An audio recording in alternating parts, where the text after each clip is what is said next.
Ya, Assalamualaikum guys, orang Tambun, orang Ipoh. Ramai tak tahu satu kedai ni, pot makan, pot lepak dekat sini. Okey, Tam Enteh. Dulu dia beroperasi dekat Pekan, sekarang ni dah pindah dekat Tambun.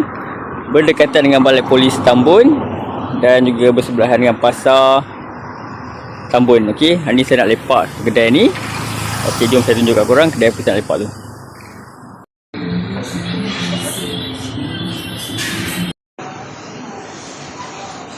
Okey, hari ni saya nak ngopi kat kedai sini. Okey, nak tengok apa menu apa dekat sini. Ni ada ni menu-menu dia. Ada menu kat sini. Macam menu ada kat sini. Dia nak order apa? Apa yang special kat ni? Untuk yang terbaru ni kita ada Maggi Sukiya. Okey. Lepas tu best seller sini chicken tenders. Okey. Lepas tu ada nachos. Nachos eh. Alright. Apa yang best? Dekat sini yang best seller kita tiramisu latte. Tiramisu latte. Oh, memang best gila kat sini.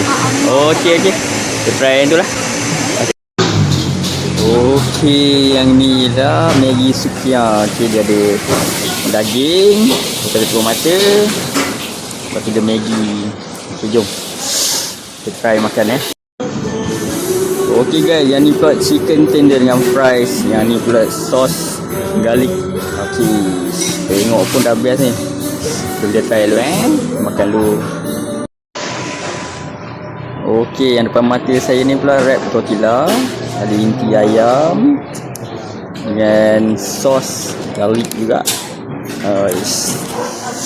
Ui, sedap tengok Okey, yang ni pula nachos, atas dia daging, betul ada sos-sos dia. Yang ini ialah caramel macchiato, memang favourite saya lah. Yang ni pula coco biscoff. Korang tengok lah macam mana whopper ni. Sedapnya. Yang ni ialah hazelnut latte. Ini pun favourite aku juga, salah satu favourite aku. Dan yang ni pula ialah matcha strawberry. Korang tengok dunia air dia macam mana. Tengah diet ni. Kita tunjuk burger tu Echo.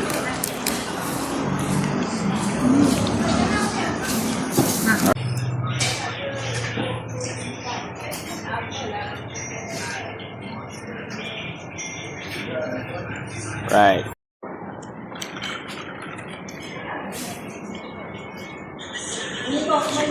Ui, memang sedap ayam dia. Ayam dia pun lembut, memang tender lah. Crispy dia. Kena dengan cicak dia, dengan garlic. Sos garlic ni memang kena lah. Okey. Memang sedap, memang sedap.